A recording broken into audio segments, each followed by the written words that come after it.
Assalamualaikum warahmatullahi wabarakatuh. Waalaikumsalam. Waalaikumsalam warahmatullahi wabarakatuh.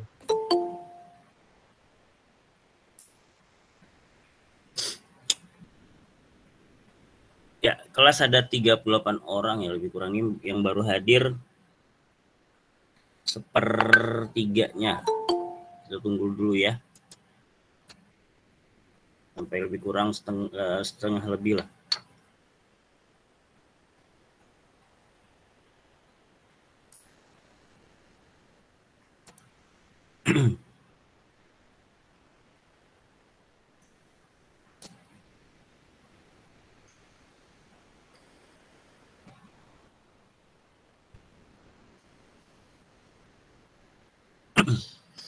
Ya, sebelum kuliah dimulai dan sebelum saya lupa mengenai tugas kemarin, ya saya nggak nyangka tugas yang begitu mudah ada yang terlambat mengumpulkan, ya, itu pun salah. Karena sebenarnya kebanyakan dari kalian kan udah bisa ya gitu selesai kuliah, searching pakai HP doang gitu ya, nggak perlu buka buku, nggak perlu buka laptop pun. Kalau kalian memang dari HP kuliahnya, searching di Google, copy linknya kirim ke saya udah jadi ya. Nggak sampai, kan kata kuncinya gampang banget ya, kepranataan berarti hukum atau aturan. Ketik aja aturan bangunan di Jakarta, itu aja sebenarnya kunci, 3 kata kuncinya ya. Atau kalau nggak bangunan, kawasan boleh, aturan kawasan Jakarta. Atau permasalahan pembangunan di Jakarta. Itu nggak susah saya rasa ya, cuma kok masih ada yang telat. Karena saya nggak nyangka sebenarnya di aturan saya kalau telat itu tugasnya masih bisa dikumpul, cuma diskon ya, dipotong, nilainya dipotong. Kemarin nggak saya jelaskan, selain lupa juga saya nggak nyangka ya, karena saya anggap tugas pertama itu ya gampang banget lah ya, nggak sampai 5 menit, bahkan nggak sampai 2 menit kali ya. Tinggal ketik 3 keyword udah jadi, kirim ke WhatsApp saya. Nah kemarin nggak nyangka seminggu dikasih waktu kok nggak cukup ya. Yang kedua, jadi gini, di saya tugas itu boleh terlambat ya, artinya masih saya terima, bukan boleh sih sebenarnya, masih saya terima. Kalau studio mungkin telat kan nggak diterima lagi ya, atau mata kuliah lain saya nggak tahu. Ini masih saya terima tapi saya potong ya. Cuma nggak saya jelaskan dari awal, itu salah saya. Aturannya atau kontrak kuliahnya nggak saya jelaskan karena saya lupa dan saya juga nggak nyangka ya. Jadi biasanya saya kalau tugas itu dipotong per minggunya ya. Jadi kalau misalnya kan kita kuliah maaf, batas waktu dikumpulkan hari Senin kemarin ya, jam 9. Nah itu dia ngumpulnya jam 10. Itu kan telat ya, jam 9 lewat 1 detik aja itu kan sebenarnya udah dianggap terlambat. Nah itu kebiasaan saya telat ya, nilainya itu dipotong sebesar 10% per minggu ya. Jadi mulai hari Senin kemarin jam 9 pagi lewat 1 detik itu udah dianggap telat, itu dipotong 10%. Sampai kalian mengumpulkannya, batas waktunya di Senin depannya lagi ya. Jadi Senin kemarin kan tanggal 27 ya. Kemudian lewat jam 9 pagi itu dipotong 10%. Sampai nanti kalau nggak ngumpul juga tanggal 5 Oktober, Senin depannya lagi jam 9 pagi, Berarti memasuki minggu kedua telat, dipotong 20%. Gitu ya. Nggak ngumpulkan lagi, begitu seterusnya. Jadi kelipatan 10% tiap minggu. Itu berlaku untuk semua mata kuliah saya, baik itu Pranata maupun pengantar konteks perkotaan. Ya, gitu. Kecuali tugas besar. Tugas besar nggak ada perbaikan nilai, tidak ada toleransi waktu pengumpulan. Jadi waktu pengumpulan sekian harus dikumpul dan nilainya ya seperti itu. Kalau tugas besar. Ya, tapi kalau tugas kecil atau kuis masih ada perbaikan nilai. Kemudian kalau tugas kecil juga ada boleh diterima ya setelah batas waktu pengumpulan, tapi dipotong 10% per tiap minggunya. Gitu. Jadi kalau seperti saya jelaskan tadi, kalau minggu ini telat, minggu depan telat lagi dipotong 20%. Jadi kalau nilainya 100, berarti dapat nilai 90, dipotong 10%. Ya. Ya, silakan yang ngumpulnya kemarin telat masih ada batas waktu. Masih bisa saya terima.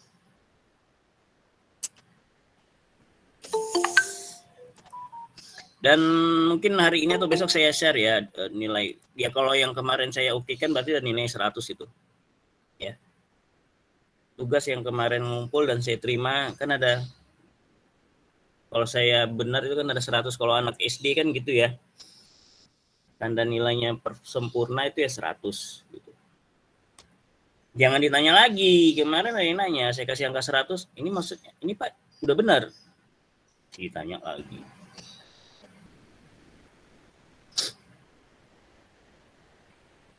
Kemudian masih ada yang mengirim tugas tanpa nama ya, tiba-tiba mengirim tugas itu, mungkin ada di sini satu orang ya. Dan tahu apa yang respon saya, nggak saya jawab ya, karena saya nggak tahu orangnya. Kemudian berapa hari besoknya baru ngasih tahu namanya, mungkin lupa kali ya.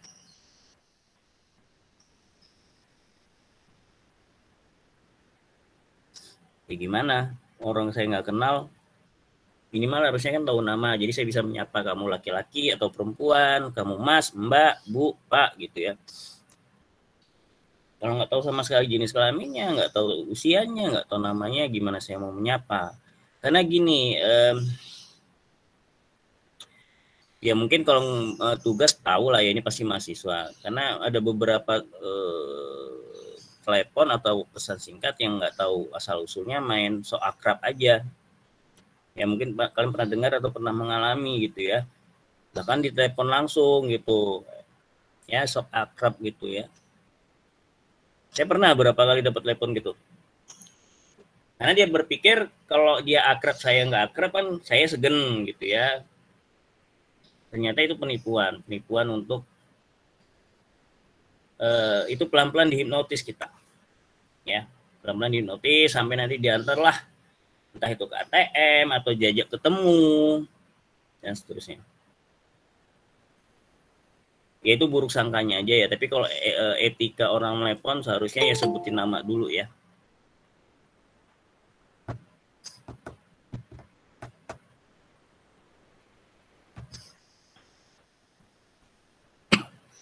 Ya, jadi bagi mahasiswa yang belum mengumpulkan tugas kecil kemarin, silahkan masih saya terima walaupun telat, tapi ya itu ya dipotong 10% per minggu. Oke, orangnya sudah mulai mengumpul, udah cukup banyak, 28 orang, kita mulai aja ya.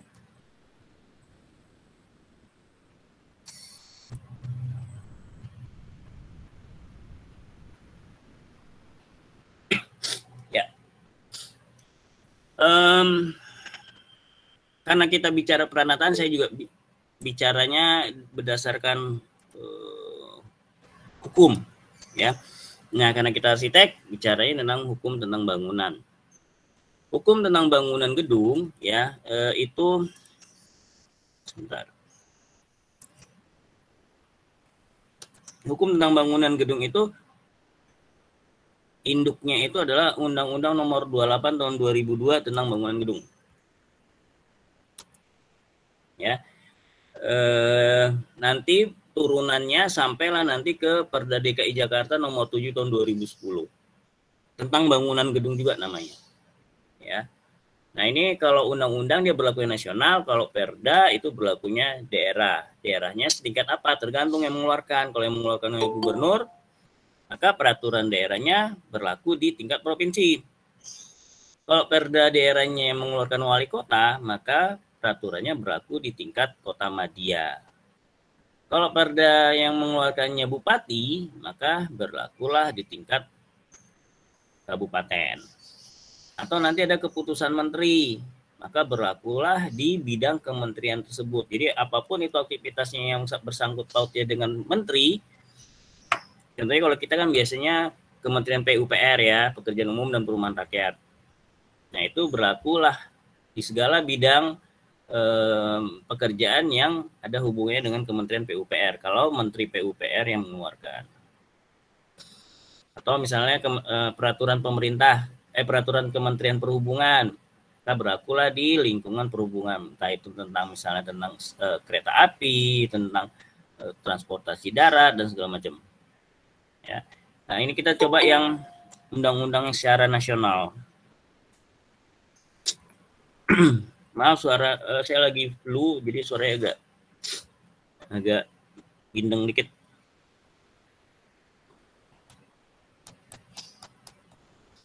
Oke, biasanya setiap peraturan itu dimulai di pasal 2 ya, karena di pasal 1 tentang pengertiannya aja. Pemerintah daerah adalah, pemerintah pusat adalah, dan seterusnya ya, itu di pasal 1 seperti yang saya sebut kemarin ya. Jadi biasanya langsung di pasal 2 tentang peraturannya.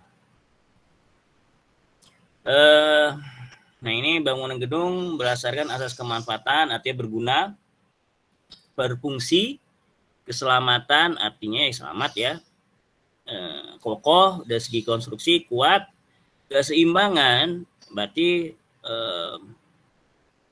antara lingkungan dan lingkungan buatan dan lingkungan alam itu serama atau seterusnya. Kemudian keserasian. Nah ini mungkin dengan estetika atau dengan alamnya, ya. Ya ini dia pasal 3, peraturan gunung bertujuan untuk mewujudkan bangunan gedung yang fungsional, kemudian tertib, kemudian adanya kepastian hukum, ya. Jadi setiap pembangunan itu harus ada kepastian hukumnya.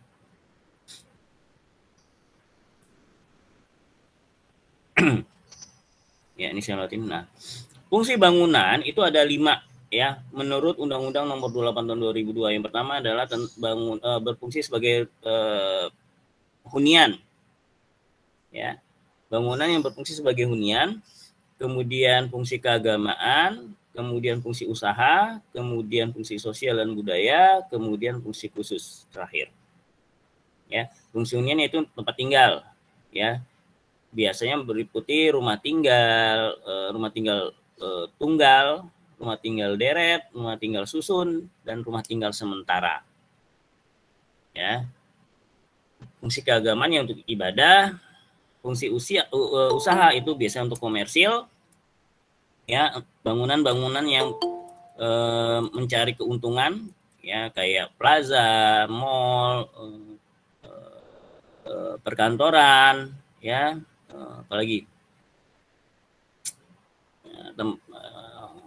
apa ya? Oh di sini ada ya perindustrian, ya, perhotelan dan segala macam. Intinya yang mencari keuntungan, ya, tempat orang bekerja lah. Kemudian fungsi sosial dan budaya, ini kebalikan dari fungsi usaha, ya. Jadi dia fungsinya memang untuk orang tanpa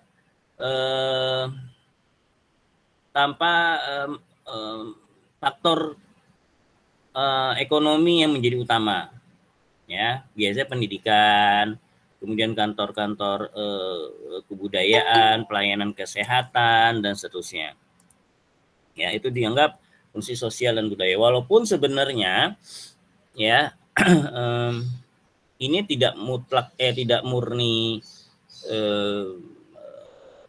berlaku ya. Contohnya pendidikan itu tahu sendiri ya, biaya pendidikan di Indonesia sangat mahal dan menjadi ladang bisnis ya. Walaupun padahal sebenarnya awalnya tidak boleh. Ya, pendidikannya ya harusnya murni untuk tempat penyelenggaraan pendidikan gitu. Tapi ya banyak sekali ya, banyak, terutama ya pendidikan di tingkat swasta ya. Itu fungsinya untuk mencari untung. Bayangin masuk PAUD aja bisa 30 juta ya. Uang masuknya doang, belum uang kuliah, belum segala belum uang sekolah dan segala macam. Untuk mau masuk PAUD atau TK ya. Sementara saya dulu S2 aja dari awal semester sampai habis itu hanya 30 juta. Jadi bayangin anak PAUD sama anak S2 sama biaya sekolahnya. Kalau PAUD-nya swasta, saya S2-nya di negeri. Gitu. Ya, jadi begitu. Seharusnya kan ini tanggung jawab pemerintah ya, tanggung jawab pemerintah untuk menyediakan sarana pendidikan yang layak dan cukup. Kalau layak sih sekarang ini pendidikan negeri udah sangat layak, bahkan menjadi rebutan, terutama di tingkat SMP atau SMA negeri ya, itu menjadi rebutan. Biasanya orang-orang pintar, kenapa masuknya diseleksi? Jadi masuk sana bukan karena nggak ada duit, ya, tapi karena memang ya sekolah favorit biasanya kalau SMA atau SMP negeri ya. Nah, jadi fenomena di Indonesia ini memang agak sedikit aneh ya, sedikit aneh. Nah, seharusnya tujuan utamanya SMP negeri dan swasta itu ya untuk orang yang tidak mampu gitu, harusnya didorong seperti itu. Tapi ya itu tadi, karena saking banyaknya peminatnya diseleksi dengan nilai dan ternyata nggak tahu bagaimana memang yang banyak masuk itu orang yang nilainya tinggi kadang-kadang ya masuk kategori ekonomi yang cukup gitu ya. Jadi fenomena di Indonesia untuk beberapa ini agak sedikit beda ya, agak aneh gitu. Kemudian nah, pelayanan kesehatan, laboratorium dan pelayanan umum lainnya gitu ya, itu menjadi fungsi sosial dan budaya. Bahkan kalau seperti saya bilang lalu bahwa seharusnya Indonesia sudah bisa menyediakan sarana pendidikan dan kesehatan gratis ya, kalau dilihat dari begitu kayanya sumber daya alam dan manusianya ya.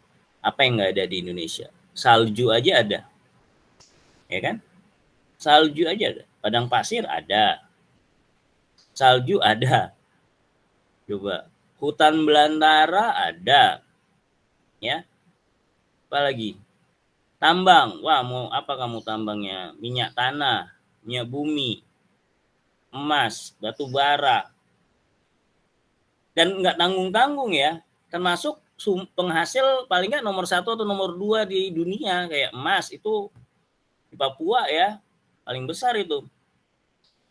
Minyak bumi mungkin nomor 3 kali, setelah Arab Saudi nomor 2-nya saya lupa, nggak tahu ya. Jadi kita tuh nggak tanggung-tanggung gitu ya. Ibaratnya kayanya tuh bukan kayak bukan kayak apa ya, bukan kayak kaleng-kaleng, bukan receh-receh, kita mah crazy rich ya, gemari Palo Jenawi kalau istilahnya. Nggak tahu saya istilah itu masih terdengar dengan kalian nggak ya, kalau zaman dulu gitu, gemari Palo Jenawi. Kaya raya ya. Lautnya, waduh, ikan apa kamu cari di situ ada, ikan apa ya, lautnya, tanahnya, sampai ada lagu ya kan, ditancapin tongkat aja bisa jadi pohon gitu.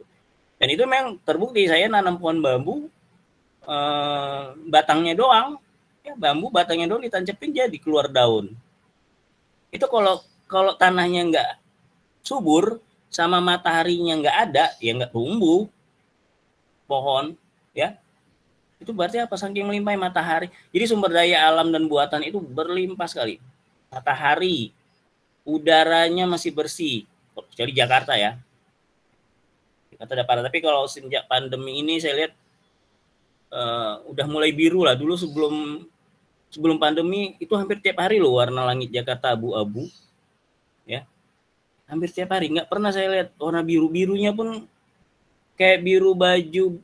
Kamu pernah beli baju kaos biru muda terus agak sering dipakai, dibolak-balik, pakai cuci, lama-lama pudar. Nah itulah, itu udah bagus itu. Kalau nggak warna abu-abu langit Jakarta tuh, mungkin kalian nggak sadari ya, tapi ya seperti itu ya. Nah kalau Anda lihatnya nanti di gedung tinggi, mungkin udah ada yang kerja, saya nggak tahu, di gedung tinggi itu kabut kalau dia dari atas. Dulu, kalau sekarang udah lumayan semenjak pandemi. Kenapa ya? Itu kendaraan kan udah makin sedikit ya. Ya contohnya saya lah, saya di rumah aja paling keluar sekali. Jadi punya kendaraan pribadi pun cuma dipanasin sebentar, nggak naik kendaraan umum karena memang nggak kemana-mana. Jadi ada hikmahnya ya. Jadi semenjak dibalik musibah, insya Allah itu ada hikmahnya. Oke, udahlah itu terlalu melebar ya. Saya lanjut aja. Fungsi khusus ya, ini ada reaktor nuklir, kemudian ini yang militer dan segala macam, bisa pemerintahan ini. Dan terakhir bahwa satu bangunan gedung dapat memiliki lebih dari satu fungsi, atau kalau kita istilahnya kita kenal itu kita sebut dengan mixed use building ya. Gedung dengan fungsi campuran. Itu banyak ya. Jadi dalam satu gedung itu nanti ada mall sama hotel, misalnya mall sama dengan campur dengan kantor ya. Nah sekarang yang TOD lagi kan, Transit Oriented Development ya, TOD. Jadi di situ ada terminal, nanti ada toko-toko ya. Bahkan saya pernah lihat di perancangan itu nanti di Kelapa Gading, nggak tahu udah jadi atau udah dibangun, saya nggak tahu. TOD-nya itu berhenti stasiunnya itu, stasiun LRT-nya itu di rumah susun atau apartemen, saya nggak tahu ya. Jadi orang yang tinggal di situ udah turun ke bawah, nggak ke bawah sih, maksudnya di lantai berapa. Itu kan kalau LRT kan melayang ya, nggak di tanah ya, melayang. Mungkin di lantai berapa itu udah bisa. Jadi tanpa keluar gedung, kamu udah bisa kemana-mana, keliling-keliling kota ya. Itu fungsi campuran. Jadi kita naik kendaraan umum itu tidak harus di stasiun atau di halte aja, tapi bisa di dalam apartemen atau di dalam rumah susun atau di dalam mall. Ya contohnya kalau kamu orang Jakarta Timur kan PGC tahu ya, itu kan mall, tapi dempet dengan hotel, di bawahnya kan stasiun bus Transjakarta. Ya stasiun bus Transjakarta. Ya, tuh.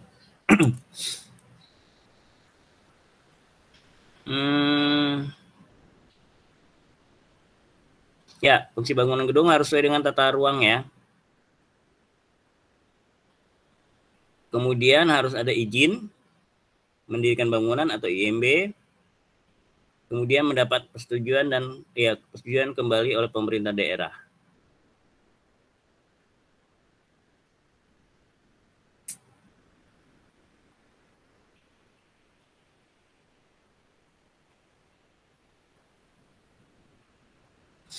Ya, setiap bangunan gedung harus punya persyaratan administratif sama teknis ya. Yang administrasi yaitu izin, kemudian status tanahnya dan seterusnya.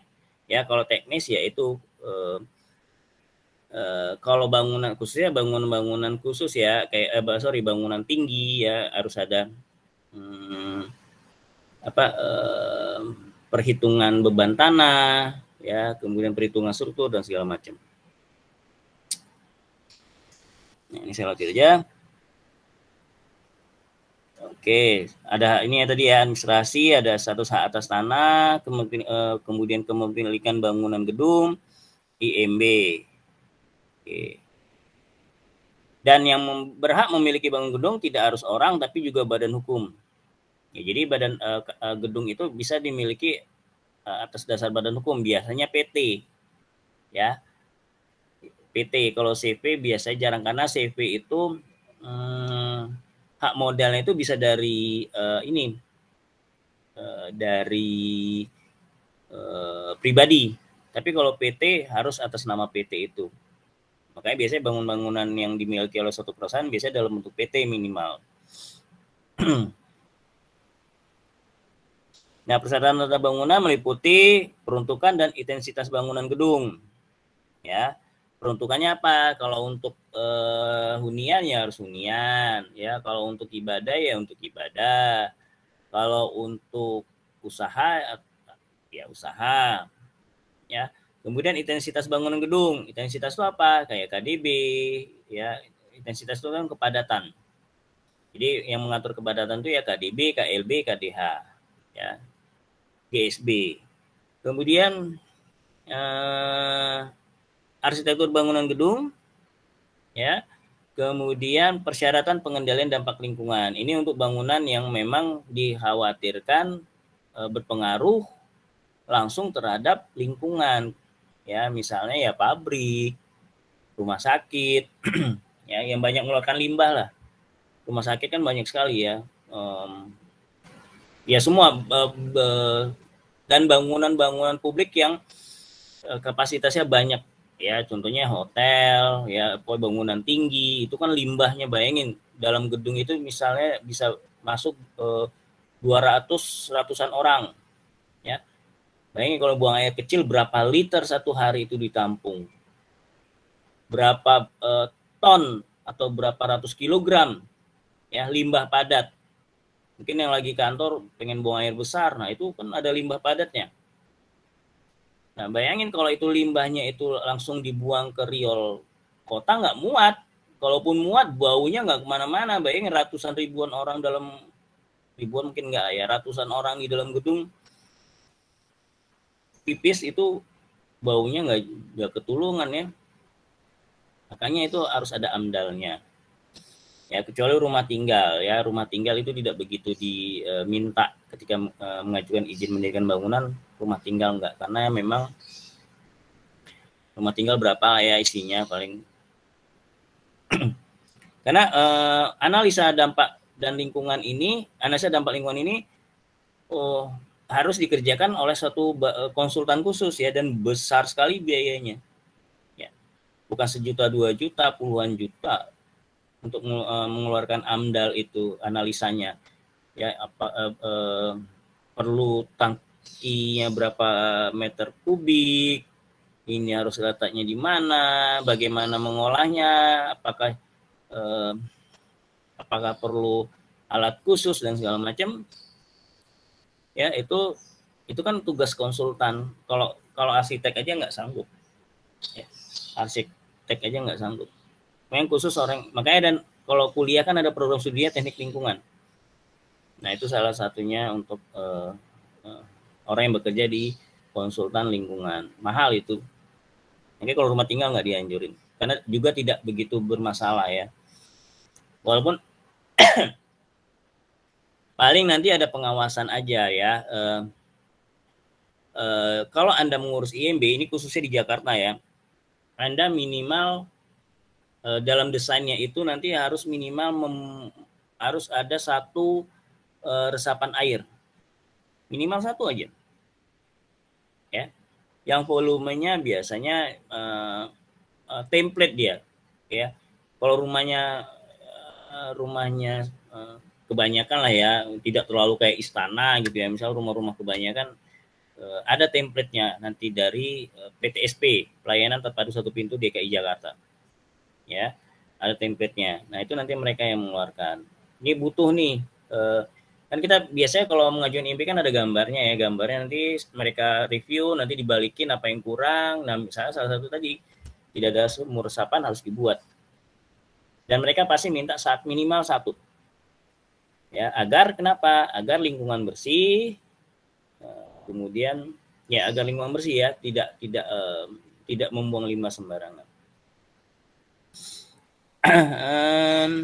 Itu tadi. Ada yang mau ditanya sebelum saya lanjut?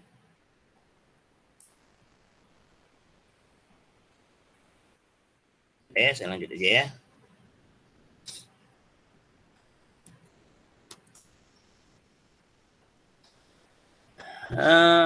Pasal 11, persyaratan penentukan lokasi, ya.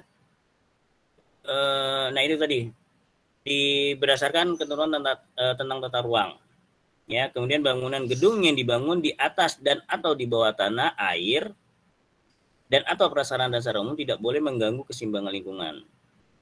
Ya, jadi kalau bangunan yang di atas atau di bawah tanah, di atas atau di bawah air, ya, atau di atas atau di bawah prasarana dan prasarana umum, misalnya bangunan yang di atas halte, misalnya di atas stasiun dan segala macam, di atas taman atau apalah, itu tidak boleh mengganggu keseimbangan lingkungan. Ya.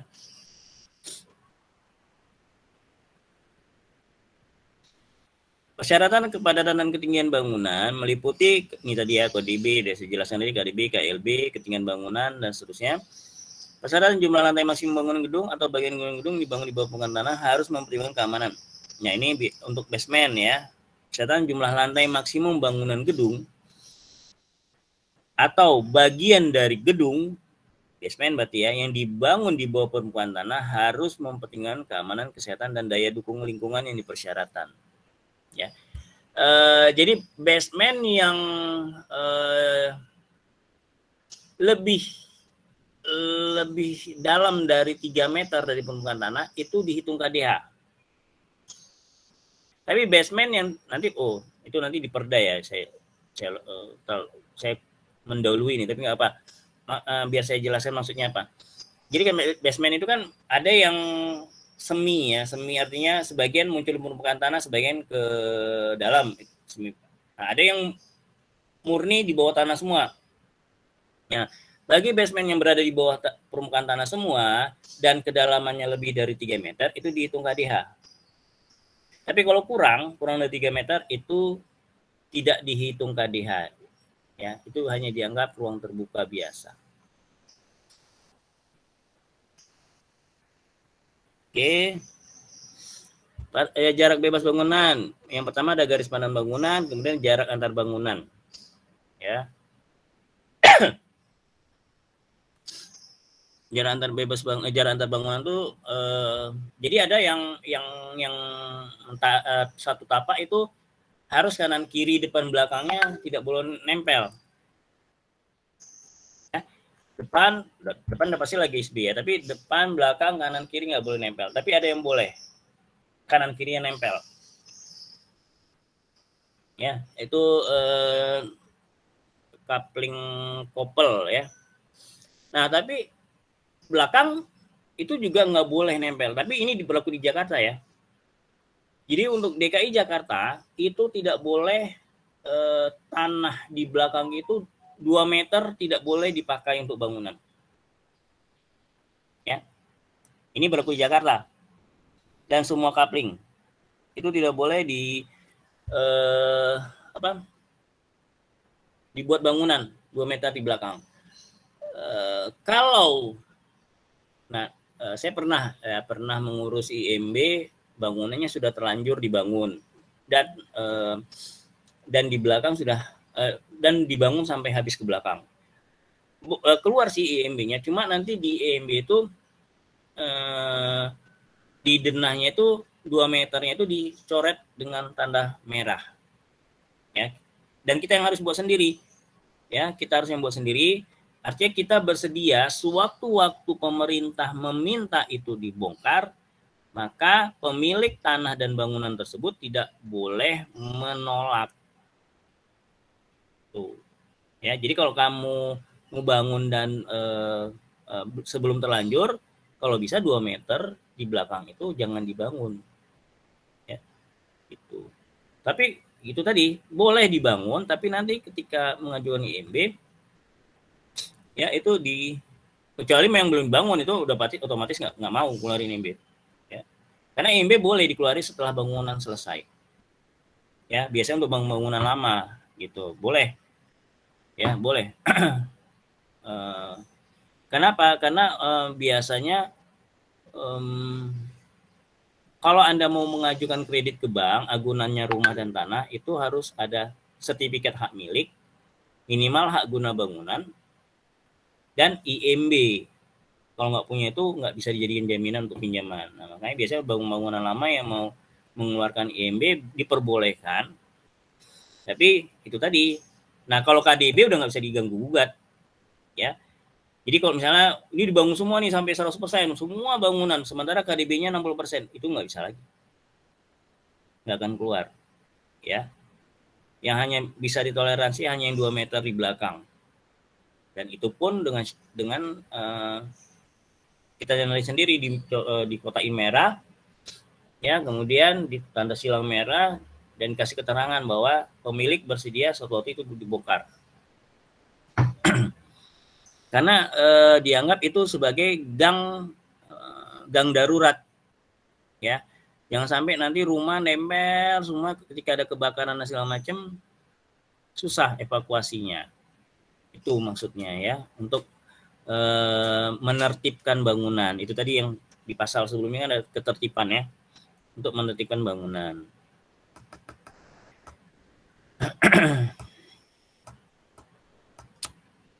Oke, ada yang mau tanya?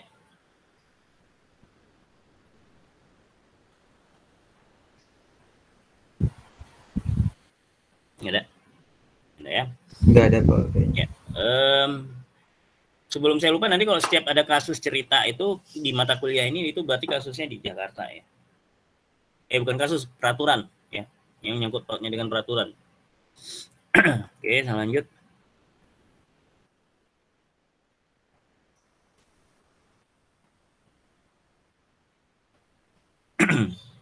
Ya, ini persyaratan arsitektur bangunan meliputi penampilan, tata ruang dalam, keseimbangan, keserasian, keselarasan, dan seterusnya, ya. Walaupun ini sebenarnya sifatnya kan relatif, ya.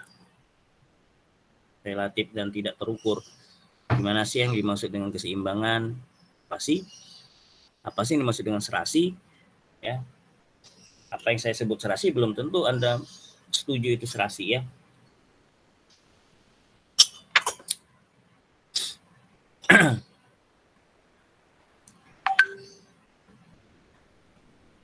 Oke, ini penjelasannya bisa dibacanya nanti. Nah, penerapan persyaratan pengendalian dampak lingkungan hanya berlaku bagi bangunan gedung yang dapat menimbulkan tadi, ya, seperti saya bilang, yang dapat menimbulkan dampak penting terhadap lingkungan. Ya, contohnya tadi, ya, hotel, gudang, pabrik, ya, dan bangunan-bangunan yang memuat banyak orang.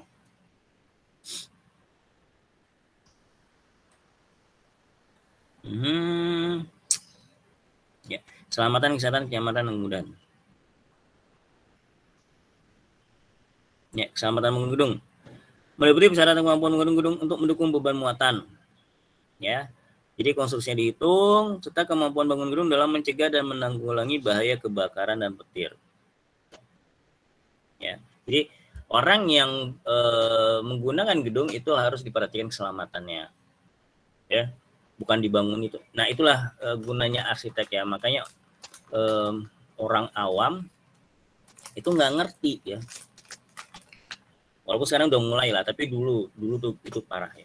Orang awam nggak ngerti, arsitek mah cuma gambar, modal kertas. Nah, sebenarnya nggak itu aja kita perhatikan, ya. Contohnya bangunan gedung, tangga darurat itu kan harus dijangkau dalam radius 25 meter sampai 40 meter. Ya. Jadi setiap 25 sampai 40 meter harus ada tangga darurat. Itu contohnya, ya. Kalau rumah tinggal, ya, lebih sederhana, ya, tapi tetap ada aturannya, ya. Itu tadi bahwa tidak boleh nempel di belakang. Nah, atau jangan-jangan kanan kiri juga nggak boleh nempel, gitu. Karena ada yang tanah yang tapak tadi boleh nempel, ada yang enggak untuk kanan kirinya, ya. Kemudian KDB-nya, mereka nggak ngerti KDB, ya, nggak ngerti, gitu. Ketika dibangun dan pemerintah daerah setempat ketat dalam hal pengendalian bangunan, itu kan pasti itu tadi, kalau nggak disegel sementara, ya dibongkar, ya, karena nggak ada itu, nggak ngerti dia, main bangun aja. Padahal di situ dikasih tahu misalnya KDB-nya sekian, dia main bangun aja semua, gitu, ya. Ya, jadi membuat bangunan itu tidak sesederhana itu. Nah, tugas kalian juga lah salah satunya, ya, untuk mensosialisasikan bahwa arsitek itu tugasnya tidak murahan gitu ya. Kita ini bukan orang gampangan ya, karena setiap kita mendesain itu diperhatikan arah mata angin, diperhatikan itu dari sisi arsitekturnya ya, diperhatikan tentang peraturan setempat ya, kemudian diperhatikan anggaran itu ya. Kadang-kadang kan orang yang membangun rumah tuh nggak sadar diri ya, nggak sadari, kadang-kadang lupa gitu, duitnya sekian dia main pilih material atau aksesoris rumah. Aksesoris itu kayak handle, keran gitu ya, itu main yang pilih yang baik, bagus-bagus, padahal duitnya mungkin kurang. Nah itu kan harusnya dibuat RAB-nya itu udah pusing ya, membuat RAB itu pusing itu. Oke,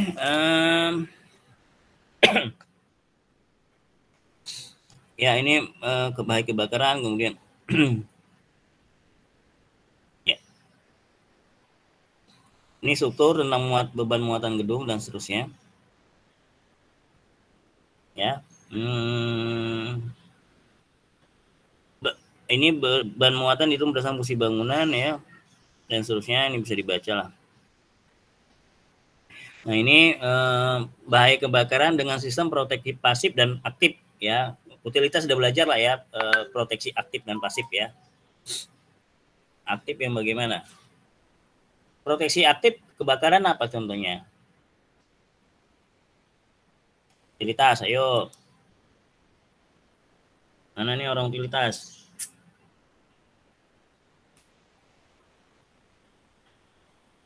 Aktif contohnya apa? Untuk bahaya kebakaran. Iya, sprinkler benar. Yang pasif yang kita desain ya, kayak tangga darurat ya, kemudian materialnya harus tahan api untuk daerah-daerah evakuasi ya, untuk titik-titik evakuasi harus tahan api dan segala macam. Oke, pintar kelas ini. Lanjut ya. Bangunan gedung selain rumah tinggal, ini pasal 19 ayat 3. Bangunan gedung selain rumah tinggal harus dilengkapi dengan sistem proteksi pasif dan aktif. Jadi selain rumah tinggal, ya harus dilengkapi itu.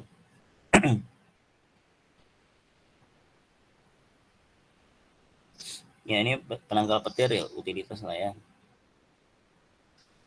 Kesehatan gedung ya, meliputi penghawaan dan pencahayaan.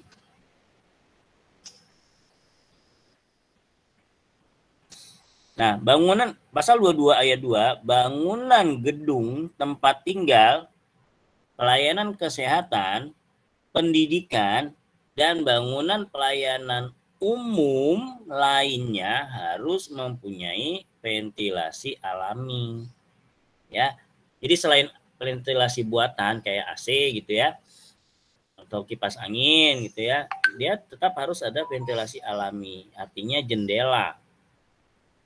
Ya, itu pun jendelanya harus yang bisa dibuka tutup, jangan jendela hanya jendela kaca, jendela mati, harus jendela bisa dibuka tutup. Walaupun mungkin dalam praktek sehari-harinya mungkin tidak digunakan, lebih banyak mengandalkan AC, tapi tetap harus disediakan jendela yang bisa dibuka tutup, atau istilah awamnya jendela hidup. Kalau jendela mati ya jendela nggak bisa dibuka tutup lagi, hanya kaca udah gitu ya. Ini untuk bangunan tadi ya, harus ada ventilasi alami.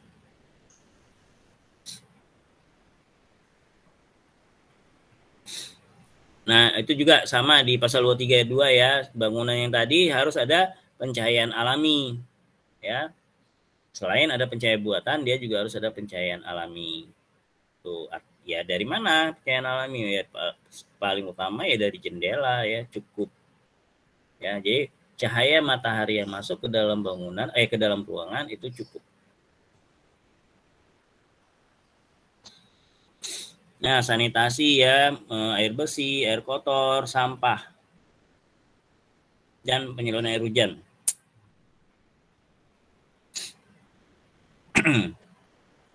Jadi sistem sanitasinya harus terpasang ya. serta tidak membahayakan dan mengganggu lingkungan. Dan bangunan harus aman bagi kesehatan pengguna bangunan dan tidak merusak lingkungan.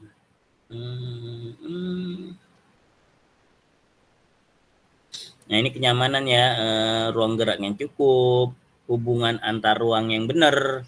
Ya, jadi misalnya direktur dengan sekretaris itu kan harusnya dekat ya, karena sekretaris banyak sekali pekerjaannya membantu pekerjaan seorang direktur. Jangan ditempatkan ruang direktur di sini, misalnya ruang direktur di lantai 5, sekretarisnya di lantai 2. Bayangin harus naik turun tangga atau naik turun lift. Ya, selain capek kan waktunya tidak efisien ya, karena kadang-kadang kan apalagi kantor ya itu ya. Itu contoh ekstrimnya lah. Nah, biasanya yang ruang-ruang yang hubungan ruangnya itu yang sangat diperhatikan adalah ruang industrial ya, fungsinya industri. Kayak pabrik. Itu harus benar-benar urutan ruang satu dengan ruang yang lain itu harus benar-benar, kalau memang dia butuh dekat harus didekatkan. Ya. Kalau disuruh jauh harus dijauhkan. Ada yang harus dijauhkan misalnya. Ya, misalnya harus dijauhkan ruang pembakaran harus dijauhkan dari ruang apa, misalnya pendinginan gitu ya, itu kan harus dijauhkan misalnya. Nah, kalau harus didekatkan ya didekatkan, dan itu karena di pabrik ya, di industri waktu itu sangat berharga ya. Bisa jadi waktu 1 detik di pabrik itu dikonversikan itu bisa jadi mungkin berpuluh-puluh juta. Jadi bayangin kalau bisa waktu itu dihemat dengan cara, kalau dari kita arsitek ya, arsitektur itu bisa menghemat berapa puluh juta misalnya per tahun. Kalau berapa puluh tahun berapa ratus juta gitu ya. Itu tadi. Itu contoh ekstrim saya ambil ya.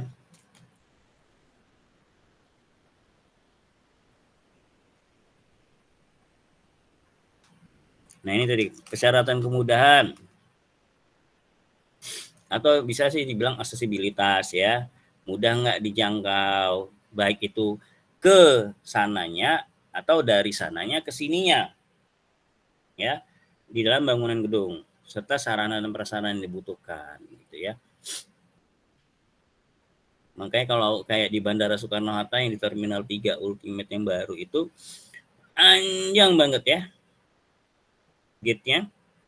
Makanya di sana disediakan travelator ya, ban berjalan tuh yang bisa memuat orang di atasnya. Nah, capek jalan itu kalau turun dari pesawat mau ke bagasi, wah jauh banget ya, apalagi yang dapat di gate paling ujung tuh ya. Jadi kemudahan itu harus dipikirkan, itulah tugas kita ya.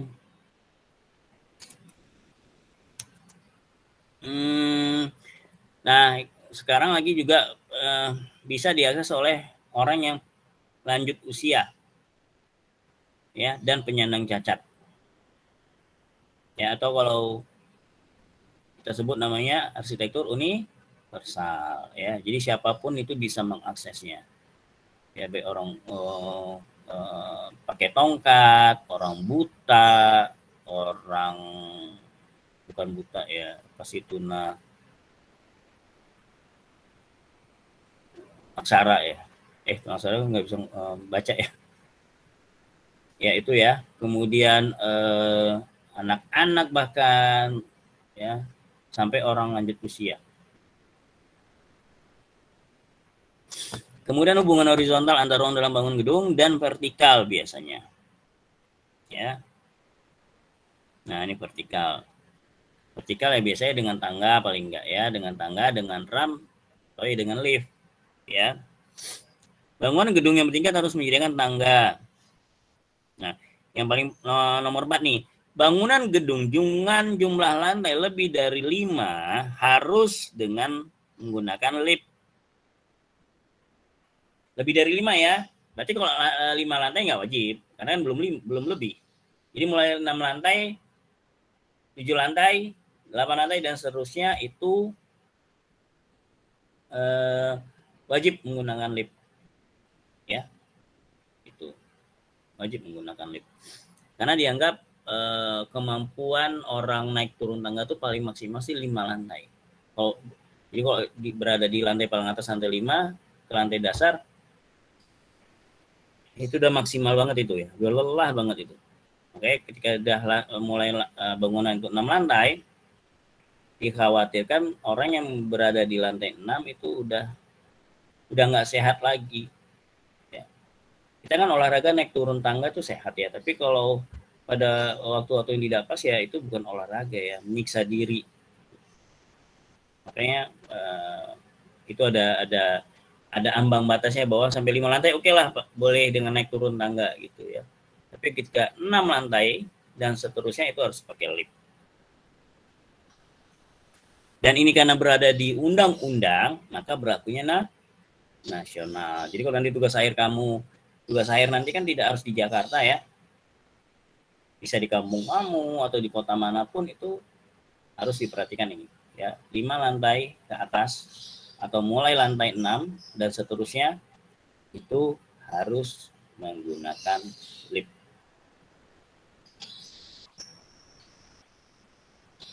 Ya, evakuasi dalam keadaan darurat tuh ya. Sistem peringatan bahaya, kemudian pintu darurat dan jalur evakuasi ya. Kecuali rumah tinggal, karena rumah tinggal kan dianggap tidak begitu besar ya. Penyediaan akses evakuasi harus dapat dicapai dengan mudah dan dilengkapi dengan pencarian yang jelas. Nah ini tidak dijelaskan, tidak dituliskan angka pastinya ya. Tapi nanti ada peraturan berikutnya harus berapa meter sih jarak antar ruang tangga darurat dan seterusnya. Ya, artinya ini masih umum.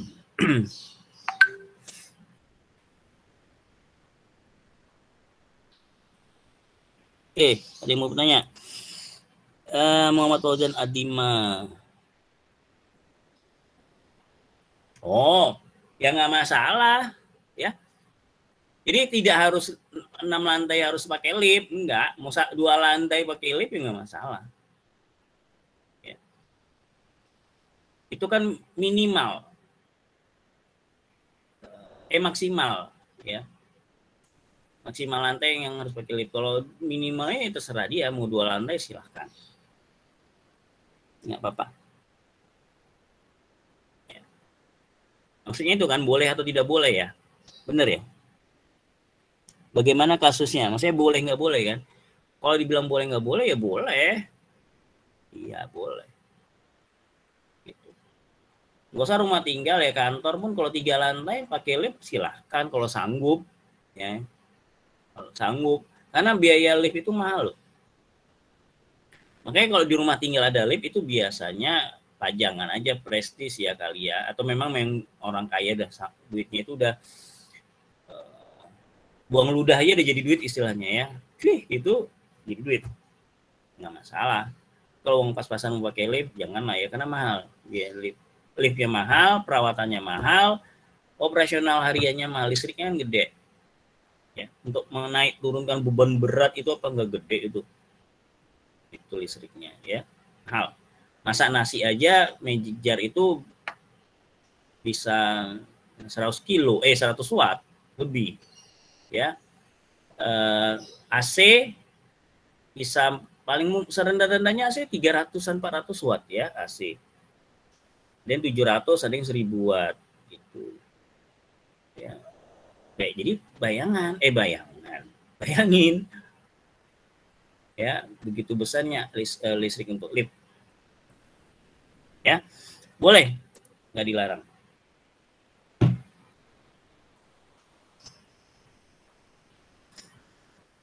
Makanya kalau dalam mendesain Anda nanti ingat ya, semoga Anda ingat sampai nanti tugas akhir, dalam mendesain bahwa itu perkantoran atau apapun itu, setiap lift sediakan tangga di sebelahnya atau paling nggak di dekatnya ya. Kenapa?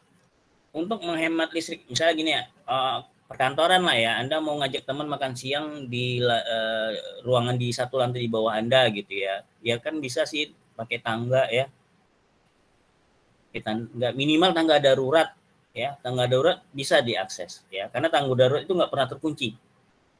Cuma memang kan tidak estetika tangga darurat kan yang tidak di keramik ya, tidak ada kaca, walaupun tidak pengap ya karena udara di tangga darurat itu sirkulasinya ada, tidak begitu pengap sih, cuma ya itu kan dalam ruangan kotak tertutup ya nggak apa-apa lah. Tapi kalau bisa disediakan tangga biasa di dekat lift, sehingga orang naik turun 1, 2, 3 lantai bisalah dengan tangga ya. Jadi jangan mengandalkan dengan lift kalau misalnya Anda bekerja di perkantoran gitu ya, karena bisa jadi nunggunya juga kadang-kadang lama lift ya, apalagi bangunan tinggi gitu ya. Waktu jalannya lift itu kan lama ya, mulai dari nyampe di lantai nih, buka, oke, tidak ada orang, tutup. Apalagi ada orang keluar masuk kan lama itu ya. Tuh udah nutup, dia nunggu sebentar tuh, sekitar berapa detik, 5 detik kali ya, nggak sampai lah. Gitu pintu tutup itu kan bukan langsung turun atau bergerak liftnya ya, agak berapa detik lah. Nah kalau dikumpulin semua itu sampai 10 lantai, Anda nunggu, misalnya Anda di lantai 5, liftnya di lantai 15, itu berapa menit mungkin. Jadi kalau hanya sekedar turun atau naik 1, 2, 3 level lantai, usahakanlah dengan tangga ya, sehat kok. Kalau saya sih nggak sabar ya, kalau hanya 1, 2, 3 lantai udah naik tangga aja daripada nunggu lift. Tapi kan ada orang yang benar-benar males ya, aja nunggu lama, saya berdiri di sini main gadget, udah nunggu aja sambil ngemil ya, orang kayak gitu ya. Tapi kalau bisa ya naik turun tangga hanya kalau 1, 2, 3 level lantai yang Anda tempuh ya. Pasal 31, penyediaan fasilitas aksesibilitas bagi penyandang cacat. Ya. Ini juga wajib ya, udah ada di undang-undang. Jadi nanti misalnya itu kan sebenarnya salah satu konsep arsitektur universal. Jadi walaupun nanti Anda tugas akhir tidak menggunakan konsep arsitektur universal, tapi Anda minimal wajib menyediakan aksesibilitas bagi penyandang cacat. Minimal di area masuk, kalau misalnya perkantoran, area masuk ke lobi itu kan biasa orang pakai tangga. Nah, sediakan ramp, ya, ramp untuk penyandang cacat. Jadi rumah tinggal ya.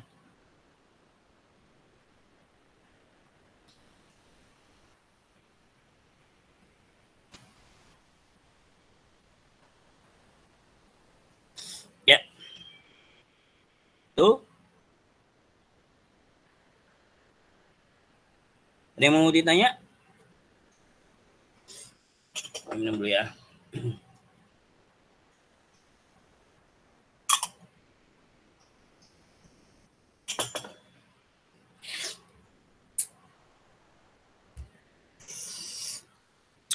Oke, nggak ada. Ini jangan bobo siang ya.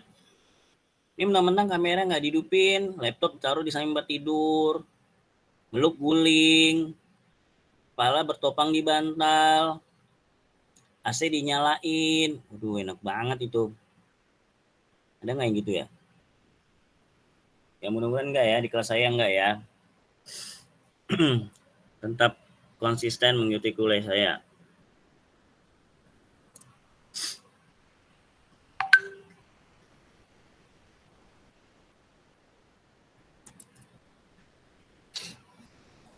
Enggak bobo. Siapa yang bobo itu ya? Oke, kita lanjut. Ya, penyelenggaraan bangunan meliputi pembangunan, pemanfaatan, pelestarian, dan pembongkaran. Ya, jadi pembangunan itu menyelenggarakan satu bangunan itu mulai dari membangunnya, pemanfaat itu berarti yang menggunakannya, pelestarian itu yang merawatnya, sampai nanti membongkar. Membongkar mungkin entah ada perubahan fungsi atau memang masa pakai bangunan itu sudah habis. Ya. Saya belum pernah lihat di Indonesia sih kayak gitu. Kalau di luar negeri kan ada bangunan yang sengaja dirobohkan ya, karena memang masa pakainya udah habis. entah itu 50 tahun ya, entah itu berapa tahun, itu bisa bangunan tinggi ya, ada masa pakainya. Karena di hal itu kan takutnya bangunan itu kan kalau sering diinjak, kena hujan, kena panas, itu jahat sebenarnya. Hujan panas aja jahat, angin ya, itu merusak bangunan. Nah, takutnya sebelum bangunan rubuh ya itu dirubuhkan ketika memang lagi nggak digunain ya, kosong, rubuhkan, hancur, udah bangun baru.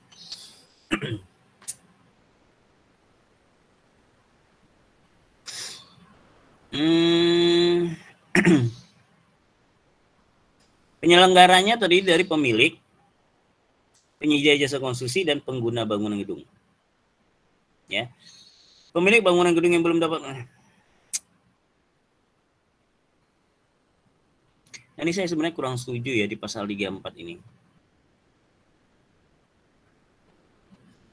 Seharusnya pemilik bangunan kita nggak ada di sini. Ya, jasa konstruksi kan beda sama kita. Kita jasa konsultan. Ya, konsultan itu kan penasehat ya, dalam arti salah satunya memberi pendapat tentang bangunan, yaitu desain ya. Nggak tahu kenapa ini nggak ada. Mungkin karena undang-undang arsitek belum keluar ya. Karena seperti saya bilang, undang-undang arsitek itu keluar tahun 2000. Jadi ingat?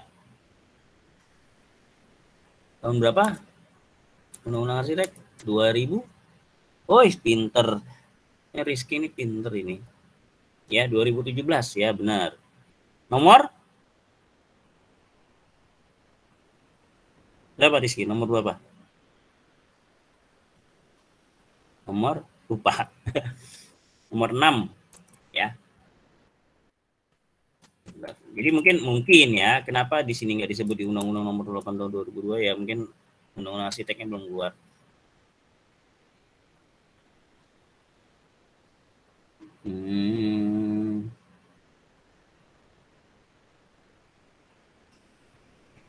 Ya, pembangunan gedung dapat dilakukan baik di tanah milik sendiri maupun di tanah orang lain. Nah, tapi dengan syarat ada perjanjian tertulis seperti yang tertulis di pasal 3 di ayat 3 ini ya. Pasal 35 ayat 3 ada perjanjian tertulis ya. Karena dalam penyelenggaraan bangunan gedung kan ada dua persyaratan administrasi dan persyaratan teknis. Nah, ini tadi persyaratan administrasi berarti perjanjian tertulis untuk penyelenggaraan gedung ketika Anda ingin mengajukan IMB ya. Jadi mengajukan IMB itu harus ada persyaratan administrasi, ada persyaratan teknis. Pembangunan bangunan gedung dapat dilaksanakan setelah rencana teknis bangunan gedung disetujui oleh pemerintah daerah dalam bentuk izin mendirikan bangunan. Ya. Jadi pembangunan bangunan gedung bisa dilaksanakan setelah mendapat persetujuan dari pemerintah daerah dalam bentuk surat izin mendirikan bangunan atau IMB, kecuali bangunan gedung fungsi khusus. Makanya seharusnya ini ya. Jadi bangunan itu nggak boleh didirikan kalau nggak ada IMB. Itu ya. Kecuali bangunan yang sudah terlanjur dibuat, boleh disusul IMB-nya, boleh. Kayak ini kan peraturan tahun 2002, mungkin bangunan yang didirikan sebelum tahun 2002, bolehlah ya disusul. Yang penting sesuai dengan peruntukan lahannya, sesuai dengan persyaratan intensitas bangunannya, dan seterusnya. Nah, ini dia, di sini letak Anda nih. Pasal 36 ayat 1. Pengesahan rencana teknis bangunan gedung untuk kepentingan umum ditetapkan oleh pemerintah daerah setelah mendapat pertimbangan teknis dari tim ahli. Tuh. Tapi ini tim ahli yang berada di pemerintah daerah atau disahkan oleh pemerintah daerah. Namanya TABG, Tim Ahli Bangunan Gedung. Jadi kalau Anda mau masuk itu boleh ya, tapi itu tadi berdasarkan rekomendasi dari asosiasi profesi Anda, dalam hal ini IAI. ya boleh. Jadi gini, IMB itu gini, Anda pemilik tanah dan bangunan, mau mendesain harus dengan seorang arsitek yang punya izin praktek. Namanya izin pelaksana teknis bangunan atau IPTB. Nah, itu orang ya kayak dokter kan ada izin praktek. Nah, udah ada nih, ya udah ada desainnya, udah ada arsitek yang ada izin prakteknya. Ketika diajukan, nah nanti orang di dalam sendiri itu ada yang itu tadi tim ahli bangunan gedung yang menilai, gitu, ya, yang menilai. Dan dia tidak harus orang pemerintah daerah, ya itu tadi ditunjuk, ya ada SK-nya nanti tim ahli bangunan gedung, ya. Kita siapa aja bisa ke situ, jadi itu, ya. Nah, kalau disetujui sama tim ahli bangunan gedung, keluarlah IMB-nya.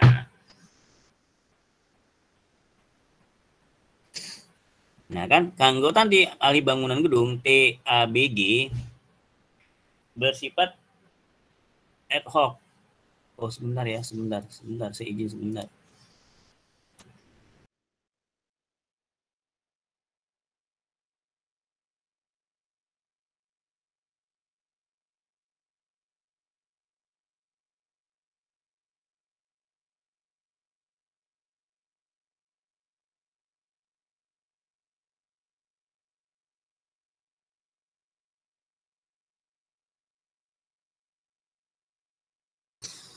Ya, itu ya. Ada yang mau tanya nggak sebelum lanjutan lagi? Jadi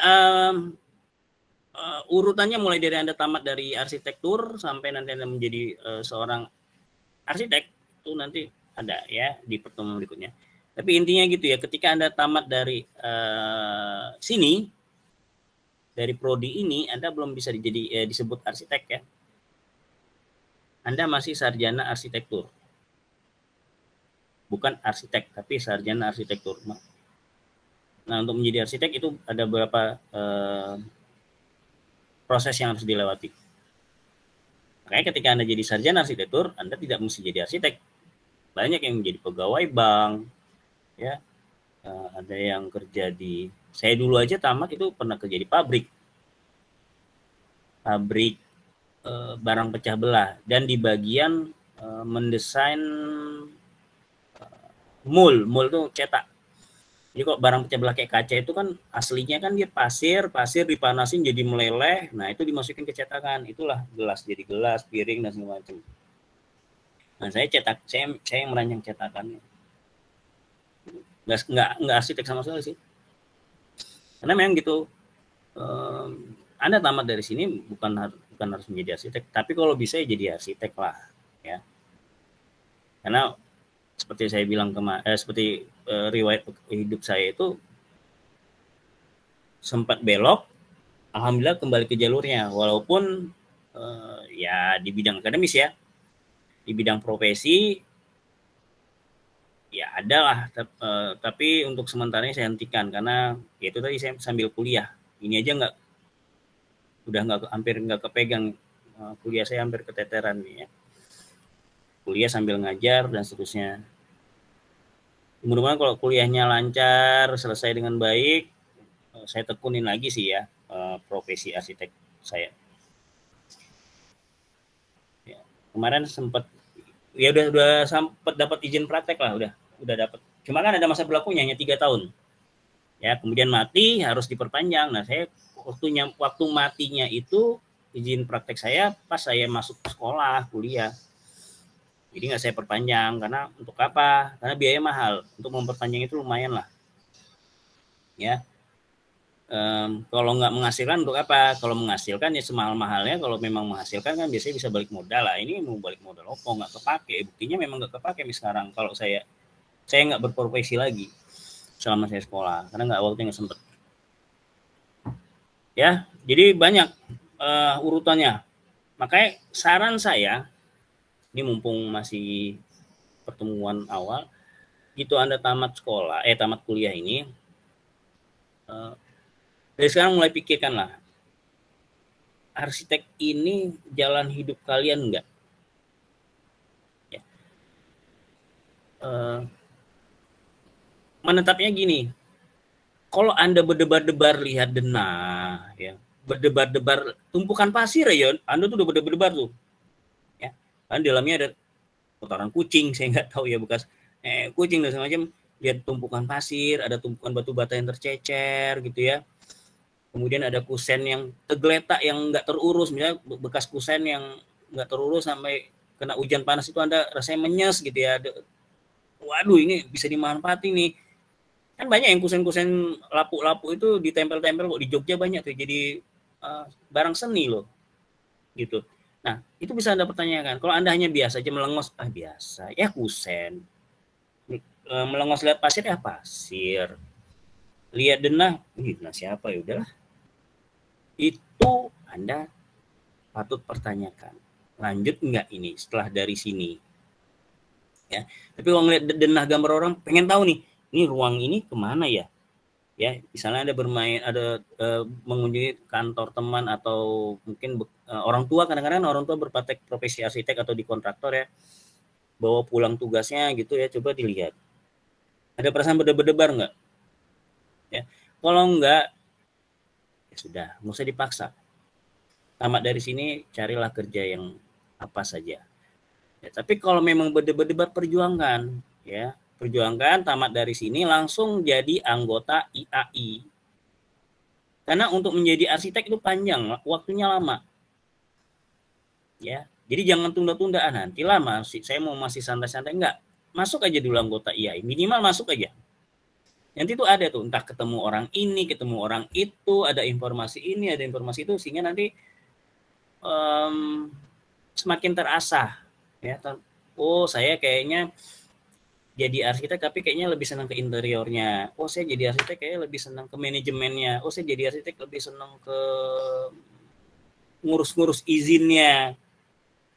Ya, ngurus-ngurus izin kan punya skill tertentu ya. Nah itu ya. Tapi kalau seperti saya bilang, kalau Anda nggak berdebar-debar, tidak ada rasa ya, tidak ada rasa melihat entah itu gambar denah, tumpukan pasir, ya udah nggak usah dipaksa ya.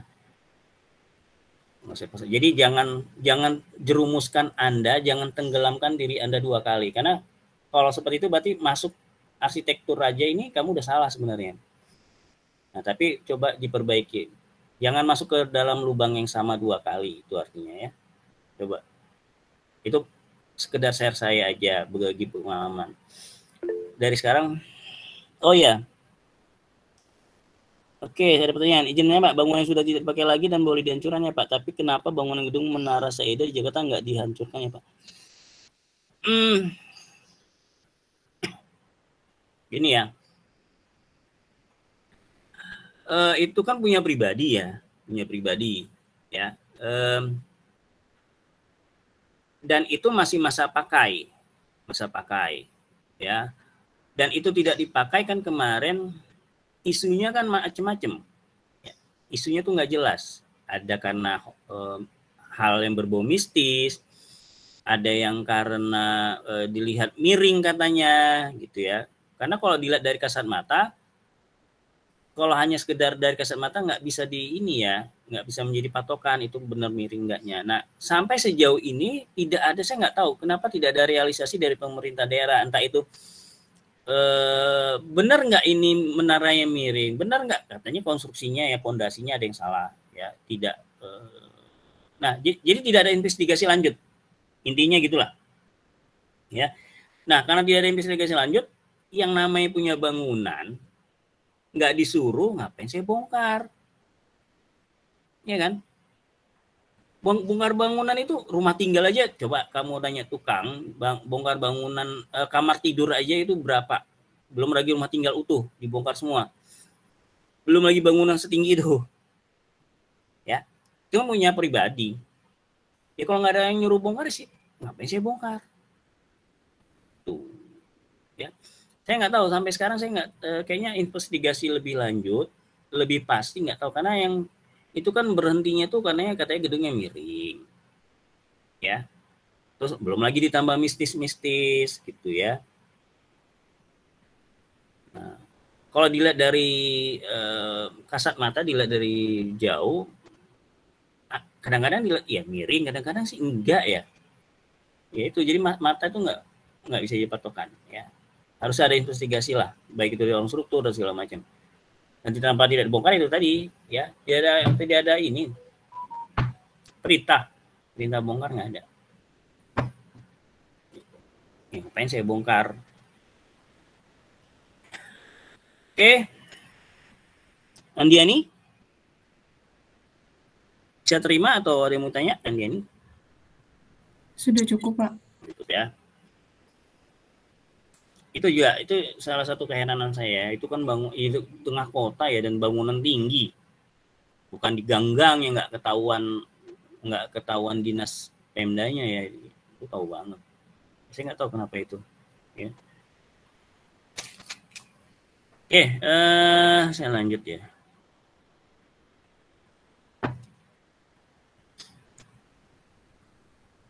Ya, tadi saran saya masuk anggota I nanti di materi berikutnya ya, tentang arsitek dan keprofesian. Bagaimana alur Anda dari menjadi mahasiswa arsitektur, sarjana arsitektur, sampai ke arsitek profesi. Namanya arsitek profesional ya. Ya. Anda bisa disebut arsitek kalau sudah pada tahap ada sertifikat arsitek profesinya. Nah, sampai sertifikat arsitek profesi, Anda sebenarnya belum lagi berpraktek. Harus ada izin praktek tadi, izin pelaksana dari teknik bangunan. Nah, itu pemerintah daerah yang mengeluarkan. Jadi arsitek profesional itu IAI yang menyatakan, ya. Nah, izin prakteknya itu pemerintah daerah yang mengeluarkan. Ya. Jadi kompleks itu. Ya, jadi ini di ayat 1 bahwa bangunan gedung boleh dimanfaatkan atau digunakan jika sudah memenuhi persyaratan laik fungsi. Ya. Laik fungsi, artinya bangunan benar-benar sudah bisa dianggap berfungsi. Ya, misalnya kalian kan kalau menggunakan bangunan, apa yang kalian perlukan? Pertama adalah listrik. Ya. Jadi ketika bangunan sudah selesai, kita mengajukan lagi namanya sertifikat laik fungsi itu. Jadi repot sebenarnya. Ya. Jadi EMB itu sebelum bangunan jadi, SLF atau sertifikat laik fungsi itu setelah bangunan jadi. Baru boleh bangunan digunakan. Ya, jadi diajukan, nanti baru tim ahli bangun gedung dari pihak Pemda itu mendata. Oh, listrik, oke, cek.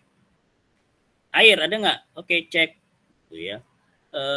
Lantainya udah benar di keramik ini atau paling nggak bukan semen atau apalah ya. Oke, cek gitu ya. Keran ini bisa dibuka dan segala macam. Oke, cek dan segala macam. Ya, sampai nanti ke sistem utilitas dan seterusnya. Jadi baik itu utilitas, fisik bangunan dan segala macam itu dinilai. Kalau sudah oke, keluar SLF, silahkan pakai gedung yang mau dijadiin kantor.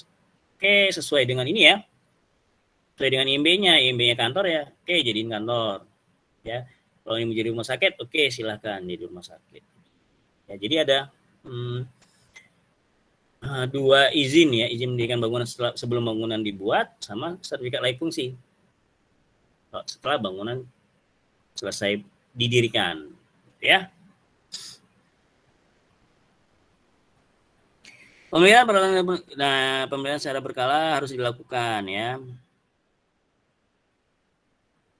Dalam pemilihan gedung, pemilik atau pengguna bangunan mempunyai hak dan kewajiban sebagaimana diatur dalam undang-undang ini. Ada yang mau tanya nggak? Sebelum saya mau ngabsen ini. Udah mau habis waktunya, mumpung ingat.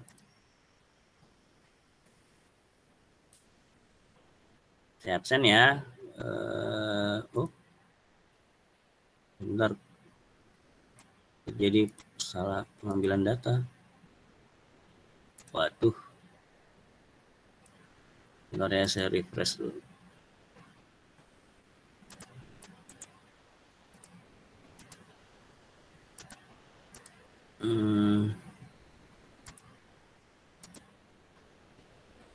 Saya panggil menjawab ya. Karena ini tampilan saya ini di Siakat ya, bukan di Google Meet. Kalau Google Meet takutnya saya panggil ya. Rian Dimas ada? Hadir, Pak. Dir. Ahmad Rian Budiman? Ada Pak, ada. Dir. Alif? Hadir, Pak. Hadir, Pak. Dir. Alisa? Alisa ini ya. Anissa juga ya? Anissa? Anissa enggak? Anissa hadir, Pak. Anissa hadir ya. Arendo hadir ya? Arendo hadir? Hadir, Pak. Hadir. Cahyo Abi Rashid hadir? Ayo hadir, Pak. Karitos Bobi Ismail Hadir, Pak. hadir. Wah, Lubis atau kampung kita ya.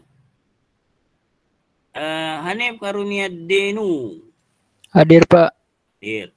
Hasna Fauzia Hadir, Pak. hadir. Helmi Barik Ibatullah. Helmi?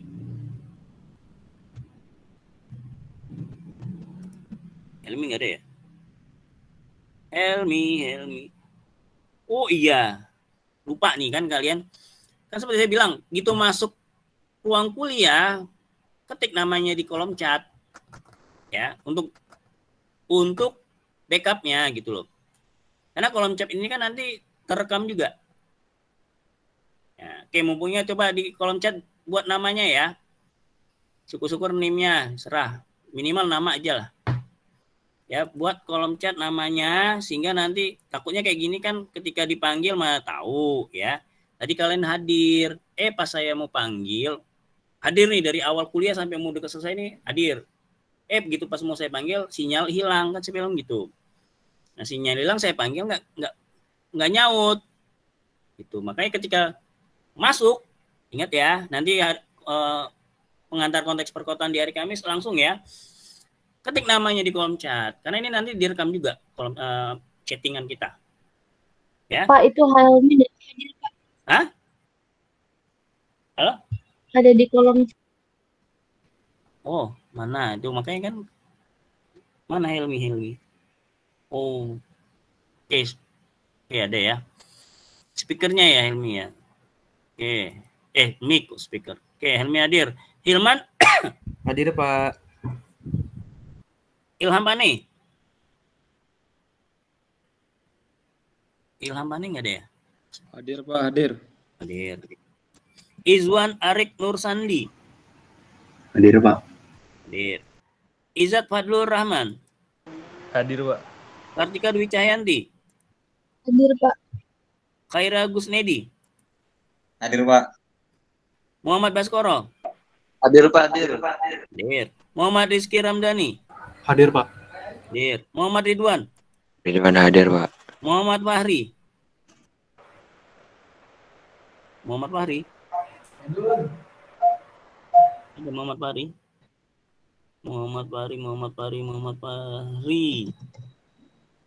Di kolom chat nggak ada juga ya? Nggak hadir ya Muhammad Fahri ya? Tidak hadir. Alfa. Muhammad Fauzan Adima Faidir? Hadir Pak. Hadir. Muhammad Ibnu Fakhri? Hadir, Pak. Ibnu hadir, Pak. Nur Huda hadir? Hadir Pak. Hadir. Putri Sri Wulandari hadir? Putri hadir, Pak. Ramadan Pawas, oh ini izin tadi. Ramasati Gustianingrum? Hadir, Pak. Restu Sulhab? Hadir, Pak. Hadir. Rifki Khansyah? Hadir Pak. Rustama Pasdabi Matukmaru? Hadir, Pak. Hadir. Satrio Prayogo? Hadir Pak. Tiara Amelia? Hadir, Pak.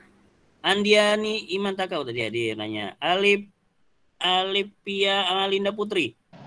Hadir, Pak. Noval Fazri Nugroho?